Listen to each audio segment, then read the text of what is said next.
대란죄라는 형법 위반이 성립한다는 부분을 국회 소추 의결 이후에 그 부분을 더 이상 주장하지 않겠다라고 변론 과정에서 이야기한 것은 소추 사유 변경이 아니다. 단순히 사실관계는 그대로고 법 규정에 대한 적용의 판단을 달리한 것이라 소추 사유의 변경으로 볼 수 없다라는 전원 일치 판단이 있었습니다. 즉 국회의 탄핵 소추는 헌법과 법률에 의거한 절차에 따라서 이루어졌다. 적법한 절차였다라는 판단입니다. 중요한 것은 이제 윤석열 대통령 측이 과연 헌법재판소의 오늘 결정에 대해서 승복할 것이냐.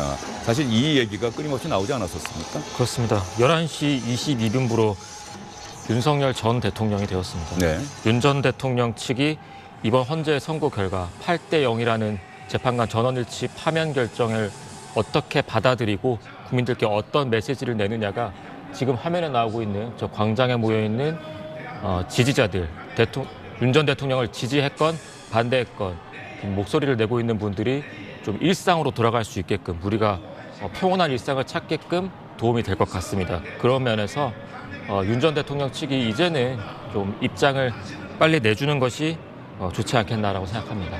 그런 면에서 윤석열 대통령 측 변호인단이 아마도 먼저 자신들의 생각을 밝혀야 하지 않을까. 지금 헌법재판소 앞에서 기자들이 기다리고 있을 텐데 말이죠.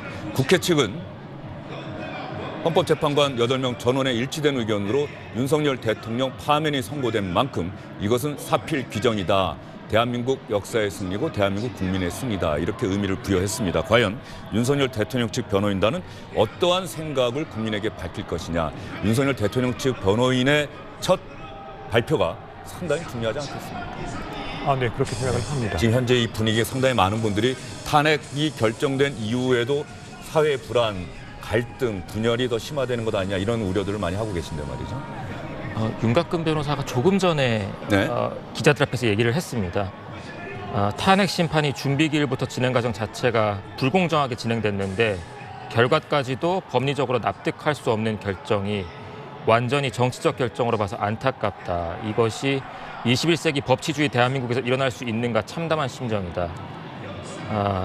그리고 정치적 이유로 배제한 것이 안타깝다. 대한민국과 국민들을 위해서 어떻게 작용할 것인지 참담하고 걱정스럽다.